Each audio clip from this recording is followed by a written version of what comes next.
Wheat Checks, Rice Checks, and good hot Ralston present Space Patrol!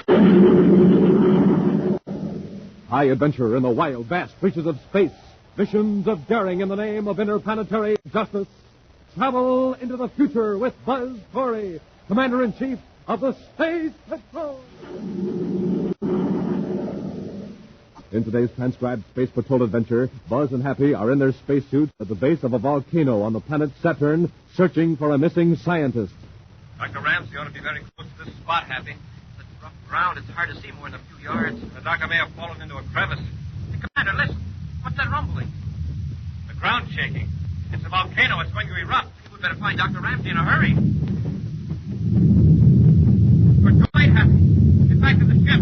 Boiling lava will be pouring down this fountain in a matter of minutes. Yes, sir. Watch your step and hurry. Hey, Commander, our ship is gone. We're trapped.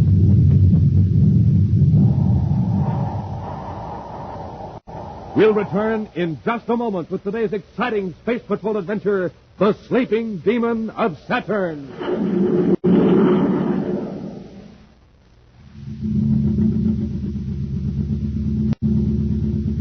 Say, what kind of jet jalopy are we riding in, Captain Two-Felt? We'll never get to Terra City at this speed. Well, I know what's the matter. This surface car's just got ordinary fuel in it. Let's drive into this filling station here and fill her up with super fuel.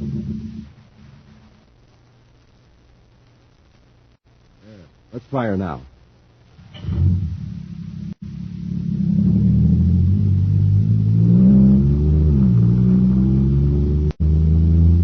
Wow, this jet cycle is supercharged now. Sure thing. It's got super fuel. And Space Patrollers, there's a lesson in this for you. Ordinary fuel for breakfast, you're just a putt-putt. Super fuel for breakfast, you're supercharged. My advice is eat the super fuel Buzz Corey has in the morning. I mean Wheat Checks and Rice Checks, the super cereals that help to supercharge you. Real swell tasting, and they both have that modern bite-sized design for easy eating. So, gang, don't be a putt-putt. Eat the delicious super cereals that help to supercharge you. Rice Checks, Wheat Checks. And remember, inside of every package, there's a mysterious magic space picture. And now, today's Space Patrol adventure. Commander Corey and Cadet Happy are in the commander's flagship, the Terra 5, approaching the planet Mercury, where a few hours before, a minor quake shook a small section of that innermost planet. There were no casualties and no damage to property. Yet, within the hour, every planetary capital, every scientific laboratory was buzzing with excitement. Furthermore, it caused Commander Corey to make a special trip to Mercury. Why all this interest in a harmless quake? Because it was predicted 8 years before, almost to the minute. Intently now, Happy scans the viewscope screen as the cracked and fissured surface of Mercury spins below. We're getting close to the scene of the quake, Commander. I'm afraid it won't look any different than the rest of this part of Mercury, Happy. Well, I suppose not, sir. But I'd like to be able to say that I was one of the first to see the location of the first scheduled quake. Didn't the Space Patrol newscast say that the doctor pinpointed the exact location and named the time 8 years ago? Dr. Ramsey's predictions may have been just a coincidence. That's why I sent Tonga on ahead to Mercury City to contact him personally. Well, predicting quakes isn't exactly new, is it, sir? I mean, in a general sort of way? Up to now, it's been very general. Scientists have spread their predictions over areas of hundreds of square miles and allowed themselves several years leeway. Assistant Security Chief Tonga, calling Commander Corey aboard Terra 5. Tonga, calling Commander Corey. Corey here, go ahead. I've contacted Dr. Ramsey, Commander. He's in Mercury City. Good. Did you talk to him about this Mercury quake? Yes. He says the news reports are basically true. He did predict the exact time and location of this quake 8 years ago. Well, tell him I'll see him as soon as I reach Mercury City. That'll be in about 30 minutes. Corey out. Commander, look. There's something down there in that clearing. What's it look like? A wrecked spaceship. A wrecked spaceship? Yes, sir. I'll set the ship down. You get our spacesuits out of the locker.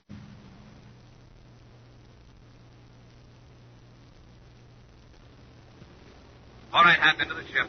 Yes, sir. Be careful you don't puncture your spacesuit on that jagged metal. Yes, sir. Commander, there's a man in here, collapsed over the instrument panel. Now, let's take a look at him.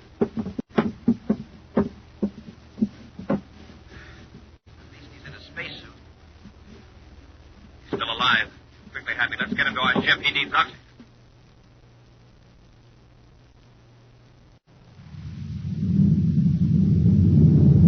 Just checked with Mercury City Space Control, sir. They're clearing Space Lock 3 for us. Good, Hap. How's the passenger, sir? He'll be all right. He's resting back aft. It was close. If he'd been a few minutes later, he'd have been finished. What made him crash? Defective rocket equalizers. Lucky he wasn't killed. He told me he bought the ship at a bargain. Some bargain? Yeah. From nose to stern, that ship was fitted with obsolete equipment. Cheap metals covered with Endurium plating. He tells me he bought it from a man named Fran Gresham. Fran Gresham? His name sounds familiar. He was working a petty swindle game on Mars a few months ago. Our agents broke it up, but they couldn't get anything on Gresham. And there's nothing petty about selling defective spaceships. That's potential murder. And this time, we're really going after it.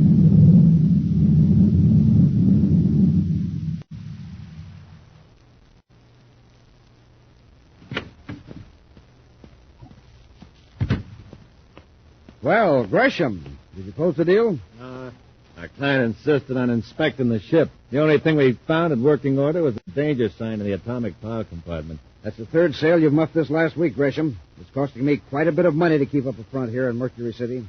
What we need to do is create a demand for small spaceships. Something that'll make people want a ship and not be too particular about the condition it's in. Or the price. That's a large order, Shrike. You know. If we could start a fake uranium rush, say to one of the moons of Jupiter or Saturn, or some kind of panic. Panic. That's it. Get people frightened and then offer them a means of escape.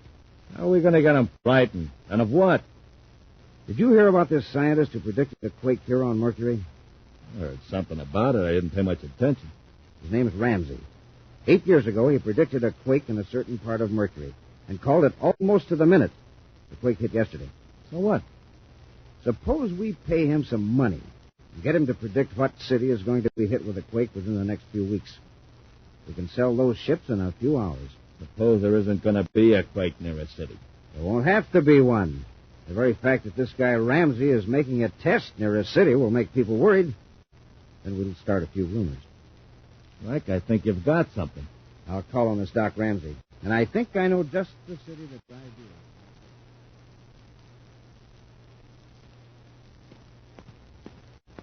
I'm all ready, sir.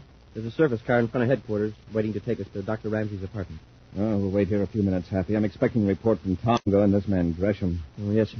Oh, how's the man we rescued from the wrecked ship? Oh, he'll be all right. But he's in bad shape financially. No company would insure that ship of his because he didn't have a Space Patrol inspection certificate. So the poor guy has to stand the loss himself. Mm-hmm. It's an expensive lesson for him. Commander, Oh, yes, Tonga. I haven't been able to find out much about this Fran Gresham, but I've learned one thing. He's here in Mercury City, or at least he was within the last 2 days. Where can we locate him? I don't know. But he's been seen with a man named Rupert Shrike. Oh, probably he's planning to sell Shrike one of his broken-down ships. No, Happy. Apparently, Shrike is backing Gresham, helping him to put up a front to impress clients. Tonga, assign 2 of our agents to tail Shrike. Find out how he contacts Gresham, and we can get a line on them. All right, Commander. Okay, Happy. Let's get over to Dr.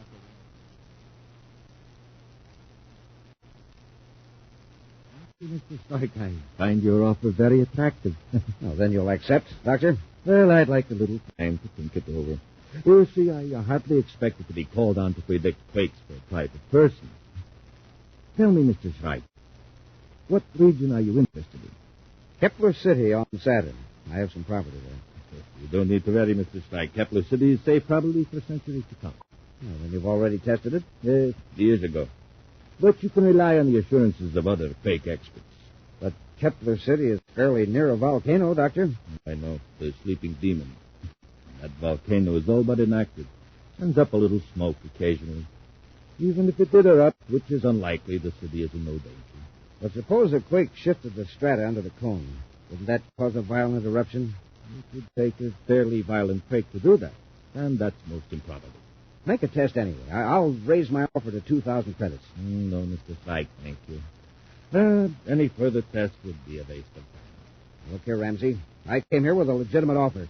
Don't pull this high-toned devotion to science business on me. I'm not interested, Mr. Shrike. Now, will you excuse me? You listen to me, Ramsey. I can make you mighty anxious to make that test if you don't listen to reason. Is that the threat? Take it as a threat if you want to. I've made up my mind. You're going to make that test. If I have to use force. Get rid of him. I'm not leaving here till I get what I want. Very well.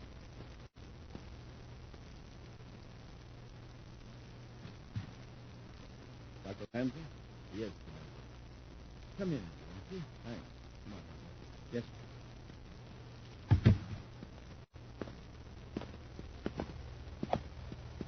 Commander, this gentleman is Mr. Strike. How do you do, Mr. Strike? Nice to meet you, Commander. Mr. Strike feels he has urgent business with me. We can discuss it later. On the contrary, I'll discuss it right now. Commander, I think this is something you should know. I never saw this man until a few minutes ago. Yet he comes into my apartment and threatens to force That's me. enough of that, Ramsey. Let him talk, Shrike. You'll have your turn later. Yeah, well, it's my turn right now. Put away that ray gun. Look out, Commander. Give me that gun. Get back to that, killer. Oh. You realize what you've done. Yeah.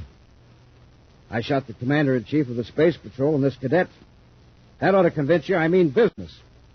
Now, come on, Ramsey. Let's go. Where are you taking? The Saturn.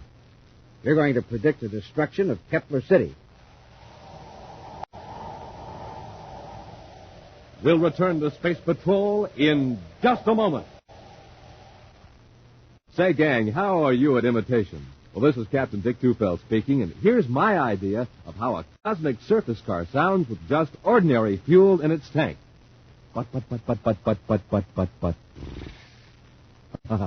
Well, now here's that same car with super fuel in its tank. But. Yes, sir. That cosmic surface car is really roaring now because it's supercharged with super fuel. And the same is true with you, gang. What happens to you when you have ordinary fuel for breakfast? Well, you move like this. But. That's right. You're just a putt-putt. But when you fill up your tank with super fuel, man, you're supercharged. So eat a power breakfast with Rice Chex or Wheat Chex and get supercharged. Flavor galore in every bite-sized biscuit. Rice Chex, Wheat Chex. And inside of every package, you get a mysterious magic space picture. And now, back to our Space Patrol adventure, The Sleeping Demon of Saturn. Dr. Ramsey has perfected the method of predicting quakes. Two criminals, Shrike and Gresham, plan to force the doctor to predict a quake and eruption of a volcano near Kepler City on the planet Saturn. This, they figure, will create a near panic in the city, thus enabling them to dispose of defective spaceships at an enormous profit for people anxious to leave the danger area. When Dr. Ramsey attempted to tell the commander of Shrike's threat, Shrike whipped out a ray gun, rendered Buzz and Happy unconscious, then forced the quake expert to accompany him to Saturn. Now, an hour later, the two space patrolmen are regaining consciousness in the doctor's apartment in Mercury City. I almost had him, Commander, but he turned the gun on me. He must have been out for about an hour. Shrike could be off Mercury by now. Where's Dr. Ramsey? Shrike probably took him along. What kind of business would he have with Dr. Ramsey? Whatever it was crooked. The minute Dr. Ramsey started to tell us, Shrike pulled a gun. Let's get to Mercury City headquarters and send out an alarm.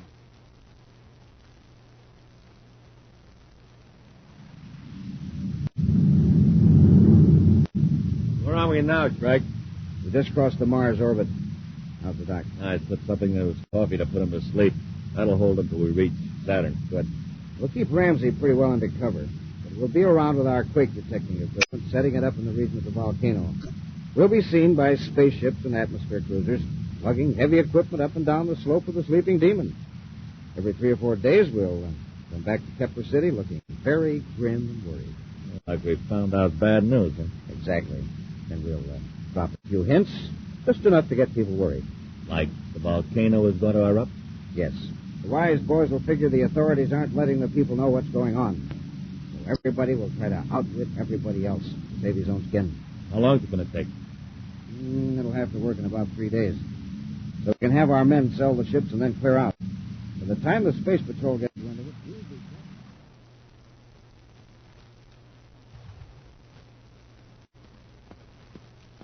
Happy, are all those agents' reports in? All except Jupiter and Neptune, sir. All negative. No word on Shrike, Gresham, or Dr. Ramsey. It's been 3 days now.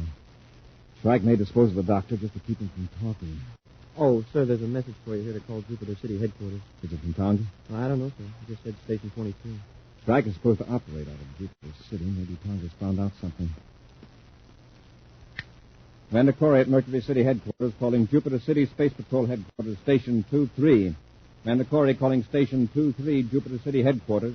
Jupiter City headquarters, Station 23. Tonga here. Have you located Shrike? No, Commander. We can almost be certain that neither he nor Gresham came to Jupiter City after they blasted up the Mercury. And you probably haven't anything on Dr. Ramsey either. No, except a rather ridiculous rumor. What kind of rumor, Tonga? We heard it from an engineer who just got in from Kepler City on Saturn. He repeated it only because he thought it was a joke.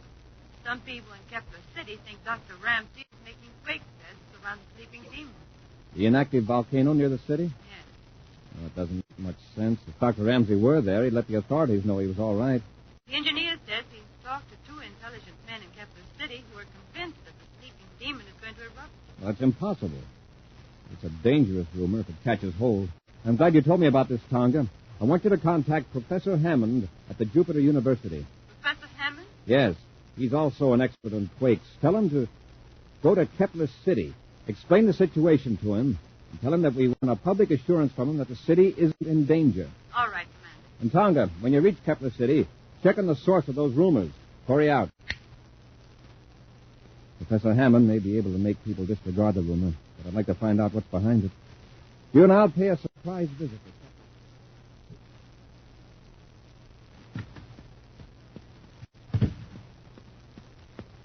Right, you better get out of here quick. What's the matter, Gresham? Just found out that Corey's assistant security chief is here in Kepler City. What about it? That doesn't mean she's looking for us. No, but she showed up with another expert on quakes, Professor Hammond from Jupiter University. Just released a statement that the public has nothing to fear. The volcano won't erupt. No quakes are possible in this region. Good. That's wonderful. What's so wonderful about it?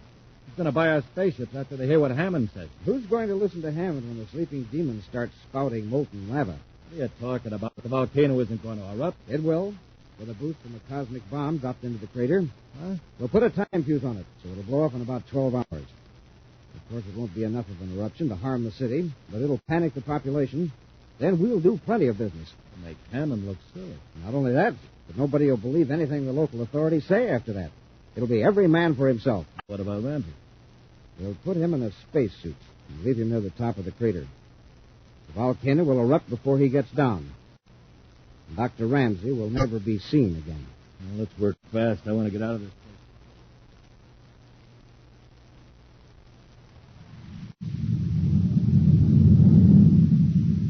There's a sleeping demon in the viewscope, Happy. Wow, that's some crater. Impressive, but perfectly harmless. Kepler City's 10 miles east of the volcanic peak, just from the outer side. And that's the Dardana River that flows past the base of the peak. Right. When we get closer, you can see how the water has worn away the lava on the edge of the riverbank. That shows that the last eruption of the sleeping demon was thousands and thousands of years ago. Assistant Security Chief Tonga calling Commander Corey aboard Terra 5. Tonga calling Commander Corey. Corey here, go ahead. Commander, you were right about those rumors. There's more to them than I thought. What did you find out, Tonga? Two men who have been making quake tests near the volcano fit the descriptions of Shrike and Gresham. The third may be Dr. Ramsey. Where are they now? They blasted up from Kepler City Spaceport several hours ago. So far, they haven't come back yet. Have you found out where they're staying in the city? Yes, I have. It's at 147 North Polaris. Well, watch it, Tonga. If they show up, notify headquarters. Yes, Commander. There's one thing more. An atmosphere ship reported seeing a man in a spacesuit on the south slope of the volcano. Seemed to be under stress.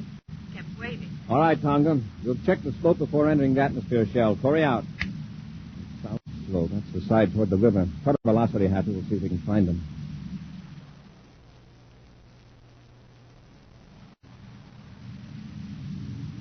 I don't see anyone, sir. The lava's so jagged and covered with mounds and gullies. Our man is in the shadow. We'll never see him. And if it's Shrike or Gresham, he doesn't want us to. Now, wait. Something moved down there, near the bottom of the slope. I see it, sir.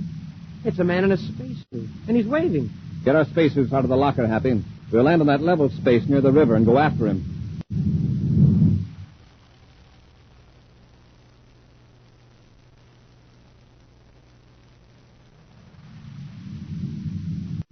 That's right. We've dropped the bomb in the crater and left Ramsey down on the slope. Now let's get back to the city. Don't be stupid, Gresham. We'll show up an hour after the volcano erupts with a story of how we tried to rescue our companion, but the lava got to him before we did. Who's going to bother listening to us then? We'll be running around trying to leave the city. Sure, but at least we'll have an alibi in case we need it. Uh-oh. Look down there at the base of the slope.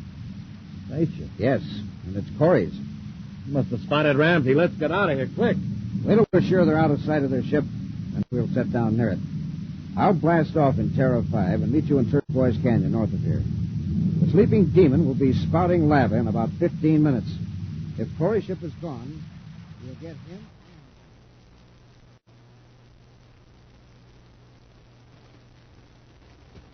I've lost sight of him, sir. Head as straight up the slope as you can, Happy. For a minute, I got a good look at him. His white spacesuit really stood out against that black lava. It's Dr. Ramsey, all right. Oh.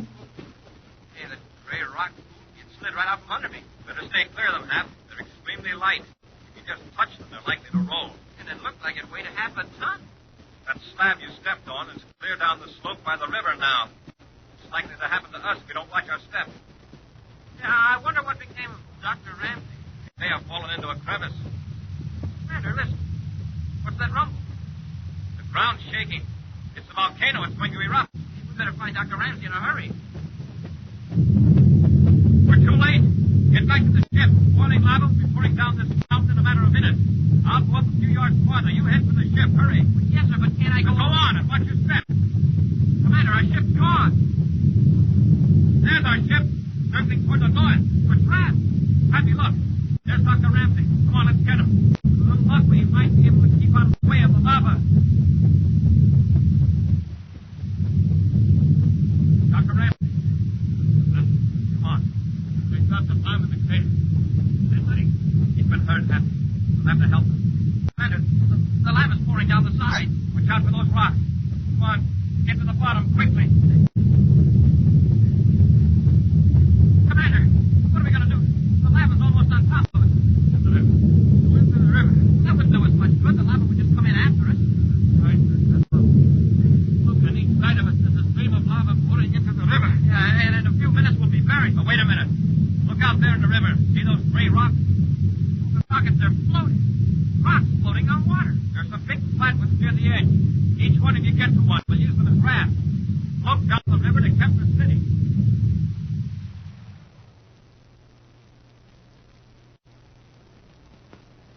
Frank, I don't like the idea of coming back to Kepler City. We've got to destroy all evidence that we were here, then we can blast off. Besides, the whole town's excited over that volcano. They won't notice us. Let's get inside, finish up what we have to do. I want to get away from here. Don't be in such a rush. We'd better stick around and keep track of our salesmen. We don't want to be double-crossed on those spaceship sales. Here we are. Well. Gresham, we have company. Huh? Grab her, Gresham. Stay where you are, both of you. I've got it, Frank. Let go. Hold it, Gresham. Now, that changes my plans. We'll have to finish it right here. Then we'll blast off. Hurry up, then. There may be other Space Patrol agents around. You're so right. Corey, get your ray gun, Gresham. Not this time you don't. I'll get tried, sir.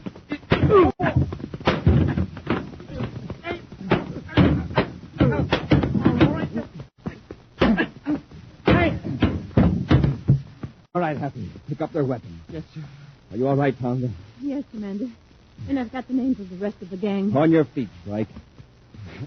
How'd you get away from that volcano? It was simple. We just floated down the river on a rock. Let's go. You floated down... You don't expect me to believe that? This Saturn is a very strange planet, Strike. If it's got an extinct volcano that erupts, well, it surely can have rocks that float. You heard the commander. Come on, let's go. An exciting preview of next week's adventure in just a moment. It's a dark night, pitch black. The night you first see the purple comet. At first, it's just a blur. Then you see it clearly. A fiery comet flying through the dark. It's hard to believe, and yet you can see it. A huge ball of purple fire. You know what you've been looking at? An atomic particle on a 2-inch slide. And you've been seeing it through a microscope. The Space Patrol microscope. Buzz Corey sent it to you, and boy, are you glad. This amazing microscope magnifies objects 15 times their natural size. And with it, you also got that terrific slide containing the atomic particle. Yes, sir, Space Patrollers, that's the kind of fun you'll have when you send for your official Space Patrol microscope. And you not only get the mystery slide with the atomic particle on it, you get more slides, 4 more, all crystal clear. Slides you place tiny objects on. And when you do that and place them under your microscope, wow, you see objects 15 times their natural size. You see details that leave you blinking in surprise. Insects look like men from Mars. A human hair reminds you of a giant python snake. Why, you actually see the living creatures in a drop of water. What a microscope! What power! What magic! And just think, it's pocket size. You can take it with you everywhere, just 5 inches high. Yet it magnifies objects 15 times. And built, man, oh man, solid plastic body, solid plastic lens tube, solid glass lens optically ground, scientific guide chart, and foolproof markings for accuracy built right on a microscope examination platform. And the lens tube can be used all by itself to examine objects like the bark on trees, rust on tin cans, the webs of spiders. But don't wait. Send for this thrilling Space Patrol microscope kit today. Just buy a box of rice checks or wheat checks. Then with your name and address, send 25 cents in coin and a rice checks or wheat checks box top to Space Patrol, Box 686, St. Louis, Missouri. This offer good only in the USA and may be withdrawn any time. That's Space Patrol, Box 686, St. Louis, Missouri. And now, a preview of next week's exciting Space Patrol adventure. Buzz and Happy are aboard the deluxe passenger spaceship, the Supernova, headed for the planet Saturn.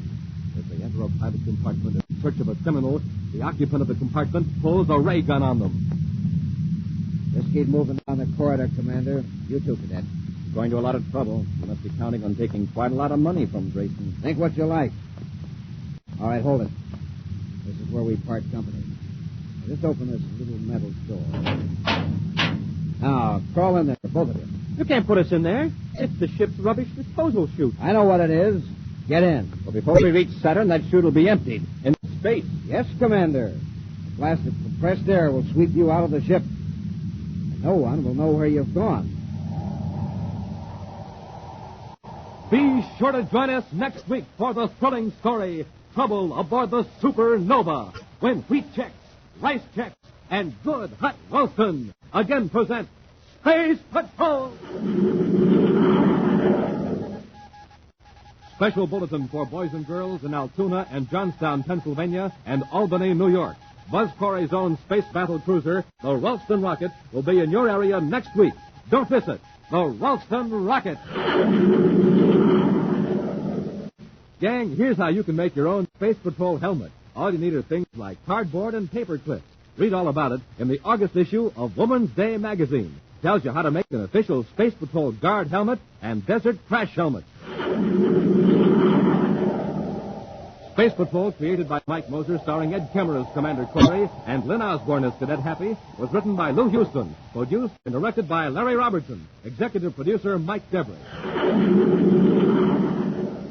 Other players were Nina Berra, Norman Jolly, Ken Mayer, and Stephen Robertson. Dick Tufeld speaking. Now, don't forget to tune in next Saturday and every Saturday when wheat checks, rice checks, and good hot Ralston again present Space Patrol! Be sure to see another exciting Space Patrol program on your local ABC television station. Consult your local paper for time and channel. This program is broadcast to our armed forces overseas through the worldwide facilities of the Armed Forces Radio Service. Space Patrol came to you transcribed from Hollywood. This is ABC Radio Network.